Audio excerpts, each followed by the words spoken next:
राणा सांगा ने मेवाड़ में 1509 से 1528 तक शासन किया, जो आज भारत के राजस्थान प्रदेश के रेगिस्तान में स्थित है। राणा सांगा ने विदेशी आक्रमणकारियों के विरुद्ध सभी राजपूतों को एकजुट किया। राणा सांगा सही मायनों में एक बहादुर योद्धा व शासक थे, जो अपनी वीरता और उदारता के लिए प्रसिद्ध हुए।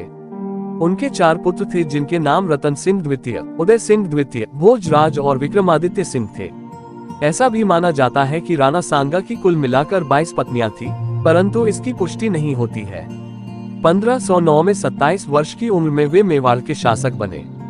12 अप्रैल 1482 को मेवाड़ के चित्तौड़ में जन्मे महाराणा संग्राम सिंह उर्फ राणा सांगा की 30 जनवरी 1528 को मृत्यु हुई थी। राणा कुंभा के पौत्र और राणा रायमल के पुत्र राणा सांगा अपने पिता के बाद सन 1509 में मेवाड़ के उत्तराधिकारी बने। इनका शासनकाल 1509 से 1527 तक रहा।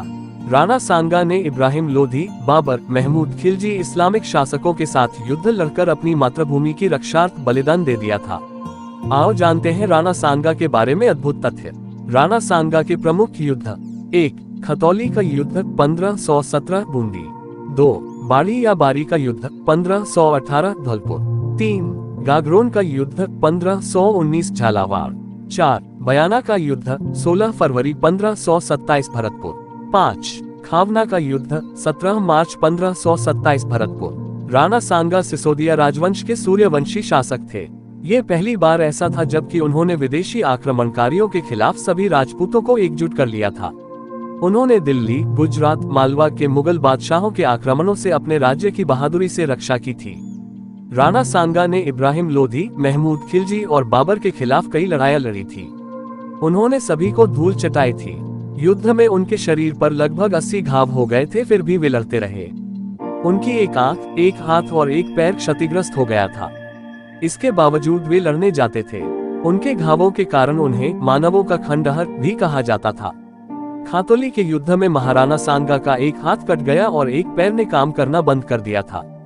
कहते हैं कि खानवा के युद्ध में सांगा बेहोश हो गए थे, जहां से उनकी सेना उन्हें किसी सुरक्षित जगह ले गई थी। वहां होश में आने के बाद उन्होंने फिर से लड़ने की ठानी और चित्तौड़ नहीं लौटने की कसम खाई। कहते हैं कि यह सुनकर जो सामंत लड़ाई नहीं चाहते थे, उन्होंने राणा को जहर दे दिया था, जिसके चलते 30 जनवरी 1528 में कालपी में उनकी मृत्यु हो गई। उनके देहांत के बाद अगला उत्तराधिकारी उनका पुत्र रतन सिंह द्वितीय हुआ था। राणा सांगा का विधि विधान से अंतिम संस्कार मांडलगढ़ भीलवाड़ा में हुआ। इतिहासकारों के अनुसार उनके दाह संस्कार स्थल पर एक छतरी बनाई गई थी। ऐसा भी कहा जाता है कि वे मांडलगढ़ क्षेत्र में मुगल सेना पर तलवार से गरजे थे।